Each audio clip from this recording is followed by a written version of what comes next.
¿Por qué repensar la economía desde las universidades? Pregunta fundamental la que nos convoca en este evento. Me llama la atención el término repensar. Eso supone que se piensa la economía. Pero yo sinceramente me pregunto si los estudiantes de economía en las universidades, e incluso algunos profesores al menos, piensan la economía. Tal vez simplemente repiten la teoría económica, asumen la teoría económica, resuelven ejercicios suponiendo cierto estándar de teoría económica, pero no necesariamente es que lo hayan pensado y entendido a fondo, sino simplemente en términos de estructuras, ecuaciones, derivadas, nombres, decir productividad marginal, curva IS, curva LM, oferta agregada, etc. Entonces, en este repensar la economía, un cuestionamiento que yo plantearía es la cuestión de si se piensa incluso la economía. Tal vez se asume acríticamente la teoría neoclásica y ni siquiera se entiende que se está aprendiendo específicamente desde el enfoque neoclásico. Bueno, como el tiempo es corto, voy a mi ponencia. La teoría económica se subdivide en dos grandes campos, ¿no? La microeconomía y la macroeconomía. En particular, en mi libro Economía para herejes, me he concentrado bastante en la cuestión de los fundamentos de la teoría económica estándar y principalmente he tratado con aspectos microeconómicos a lo largo de los primeros 7 capítulos y trato con aspectos macro en los últimos 3. Entendiéndose que en la teoría económica hay una primacía de lo micro sobre lo macro en el sentido de la construcción, porque en la teoría neoclásica, al asumir un individualismo metodológico, se entiende que lo macro no sería más que una agregación de lo micro. De ahí que sea natural que me centre en lo micro. Sin embargo, en esta ponencia quiero dar un aporte adicional yendo al cuestionamiento en la enseñanza de la macroeconomía. De este modo he titulado mi ponencia La gran estafa en la enseñanza de la macroeconomía, crítica al modelo ISLM. Introducción. El modelo ISLM tiene una marcada presencia en la formación del economista, siendo el modelo central de la enseñanza estándar de la macroeconomía.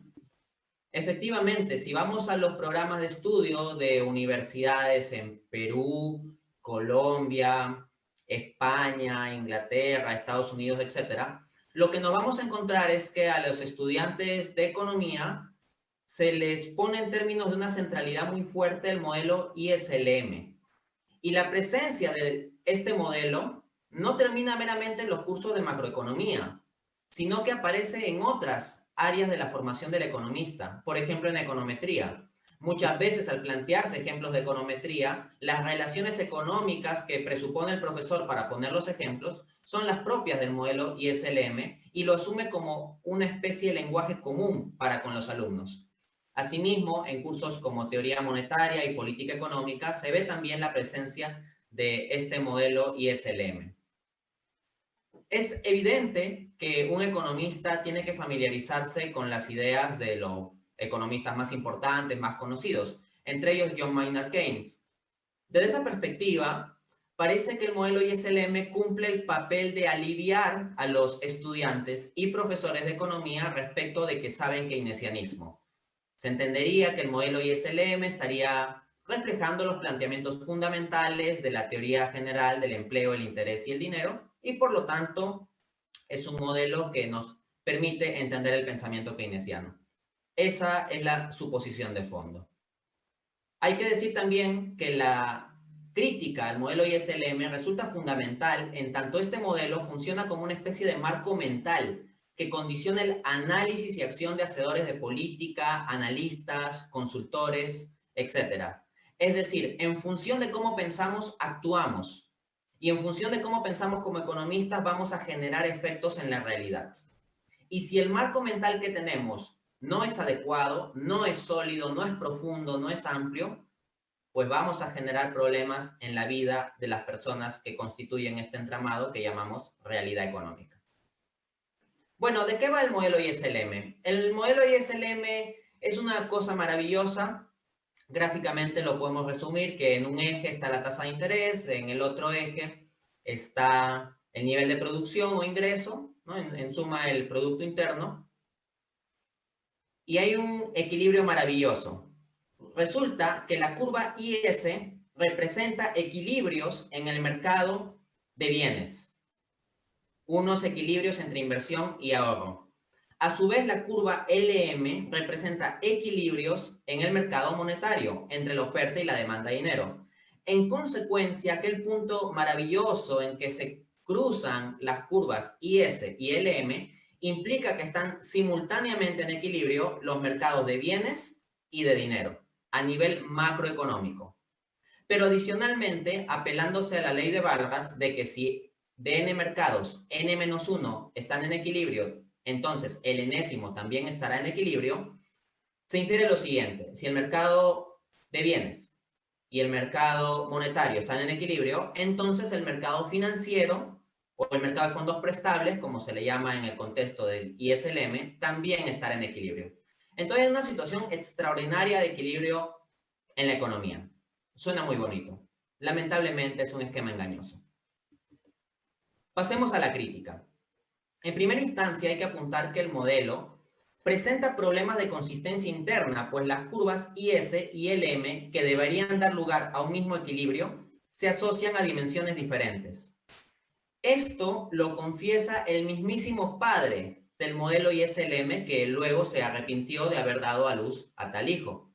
Efectivamente, en un paper de 1937, el economista premio Nobel John R. Hicks da luz al modelo ISLM, supuestamente reflejando los pensamientos de Keynes desde una perspectiva neoclásica, pero en 1981 va a publicar un artículo en el Journal of Post-Keynesian Economics en que se va a arrepentir de este modelo. Y una de las cosas que dice en este artículo es lo siguiente, abro cita: la relación expresada en la curva IS es una relación de flujo, la cual, como hemos visto, se debe referir a un periodo tal como un año.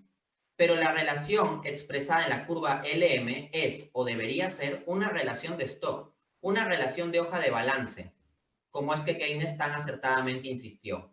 Por tanto, se debe referir a un punto del tiempo, no a un periodo.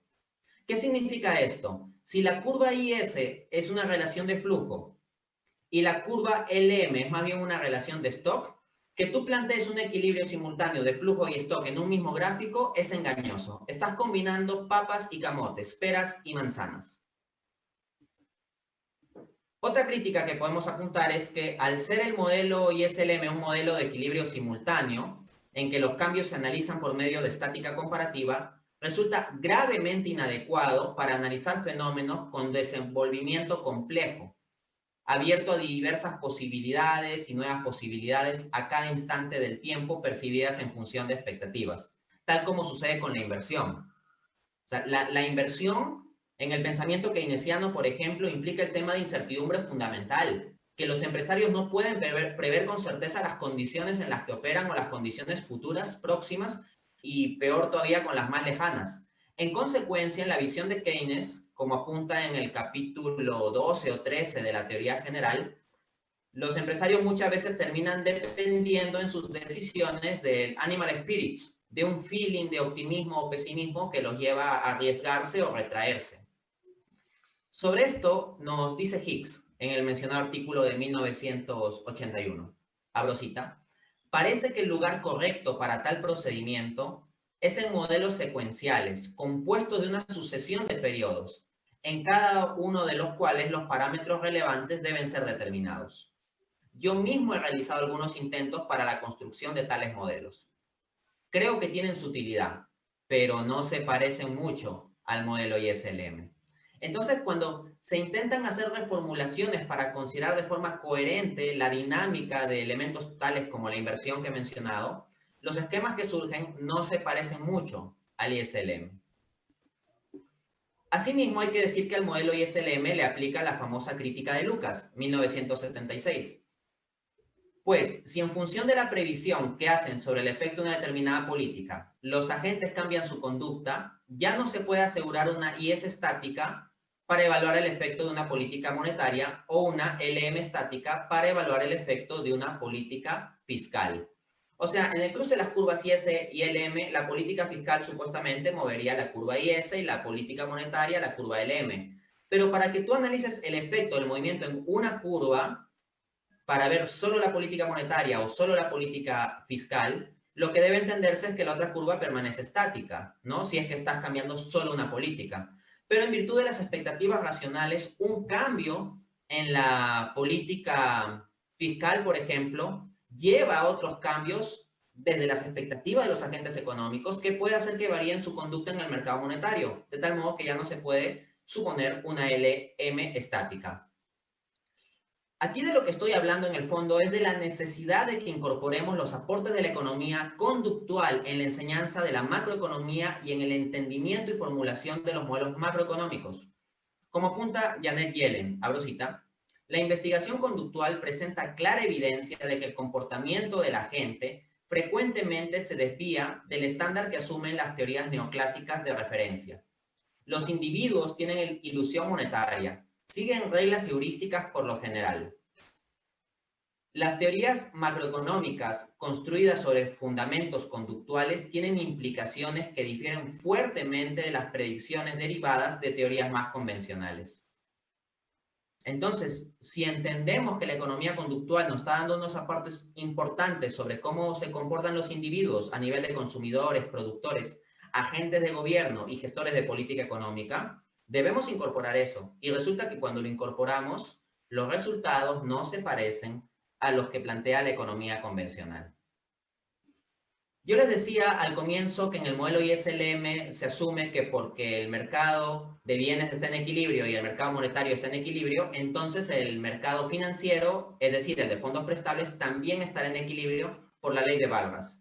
Sin embargo, como apunta el post-keynesiano King en su artículo de 2011 de Banking Macroeconomics, abro cita, esta lógica wargasiana corta para los dos lados. Si hay desequilibrio en un mercado, entonces en al menos algún otro, probablemente en todos los otros, deberá haber desequilibrio.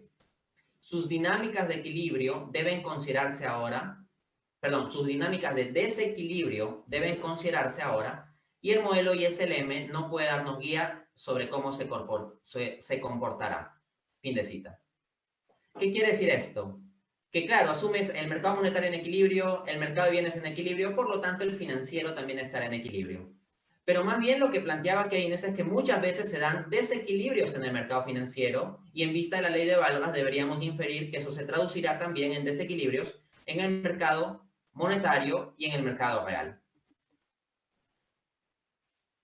Otra cosa que hay que decir sobre el modelo ISLM, por lo cual es una gran estafa, creo que es el gran motivo por el cual se le puede llamar estafa, es porque se lo vende como el modelo keynesiano, como el modelo que refleja los planteamientos de Keynes en términos de una estructura matemática que podemos entender rápidamente en nuestros cursos y dar examen.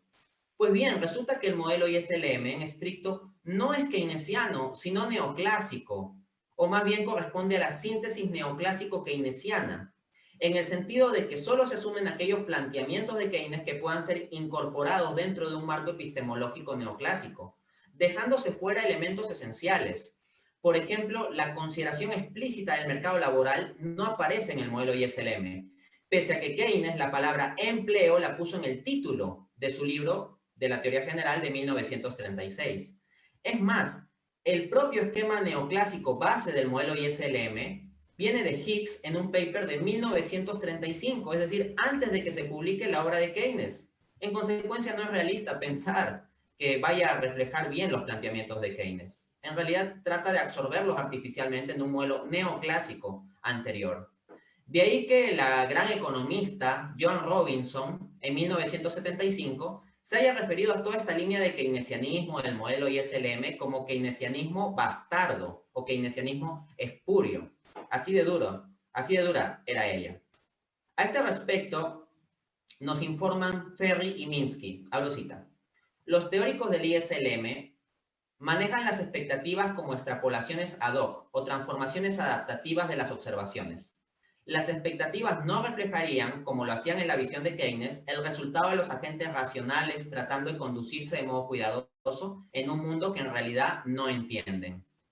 ¿Cuál es el punto aquí? Que para Keynes un aspecto fundamental, como ya expliqué, es la incertidumbre fundamental y el hecho que los empresarios se mueven en un contexto fuerte de incertidumbre y que no pueden fácilmente atenuarla con modelos de probabilidad porque hay cosas de las que ni siquiera se sabe cómo ponderar la probabilidad. En consecuencia, dependen de animal spirits y operan en un mundo que en gran parte no conocen. Pero el punto es que toda esta incertidumbre no aparece en el supuesto modelo macro keynesiano. Ahora uno dirá, bueno, Dante, pero hay sofisticaciones del modelo ISLM. ¿Qué me dices sobre esto? Bueno, sí, dentro del llamado neo-keynesianismo se han tratado ciertas sofisticaciones del modelo ISLM, pero no llegan a ser exitosas. Suelen tener los mismos problemas estructurales. Logran aliviar algunas cosas a costa de otras o no atacan los problemas esenciales. Así, por ejemplo, King nos menciona, abro cita, dentro del esquema básico de modelos con precios viscosos, es difícil encontrar shocks de precios que no sean interpretables como errores conductuales de parte de los fijadores de precios. Esto muestra una inevitable limitación del análisis tipo ISLM, la cual es que puede ser usado para ilustrar nuevos resultados, pero ciertamente no será útil para derivarlos. Finalmente, la omisión de la inversión y el capital en el nuevo modelo ISLM puede ser un defecto importante, si es que no fatal. En efecto, si quitas la inversión y el capital de un modelo macro, es como que a un ser humano le quites el corazón. Eso es fatal, o sea, el ser humano se muere. Finalmente, una reflexión. En vista de todas estas deficiencias que de forma muy rápida he explicado sobre el modelo ISLM, debemos cuestionarnos por qué se sigue enseñando tanto en la macroeconomía, por qué se perpetúa. A este respecto, el economista Colander hablaba de una extraña persistencia del modelo ISLM en un paper suyo de 2003. Y este autor nos dice al respecto: sospecho que el modelo ISLM permanecerá. Una razón es la inercia. A ver, vamos rápidamente unos comentarios sobre cada razón. ¿Cómo es esto de la inercia? Bueno, un cuerpo que está en movimiento como que quiere seguir manteniéndose en movimiento, ¿no? Y el cuerpo que está en reposo quiere seguir estando en reposo.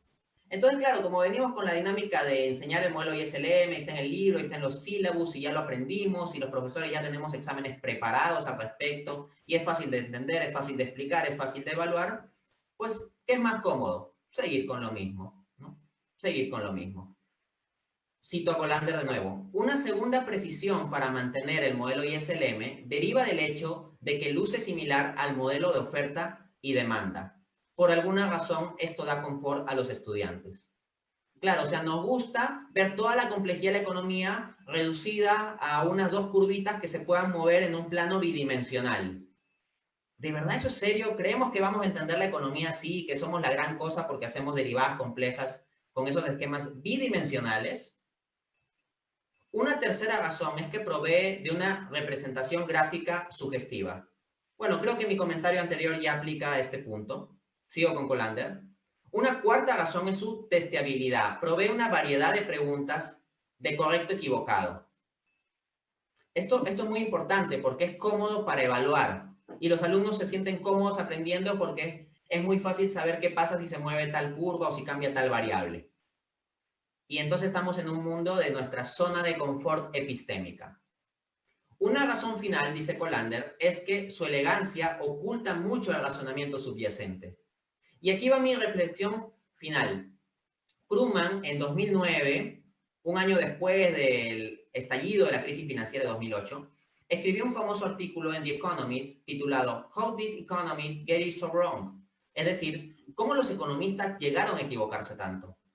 Y lo que plantea fundamentalmente Krugman, Premio Nobel de Economía de 2008, es que los economistas confundieron la belleza con la verdad, se dejaron encandilar por la elegancia matemática de ciertos modelos y se olvidaron que el mundo es mucho más complejo y que en general no es elegante ni ordenado. Muchas gracias.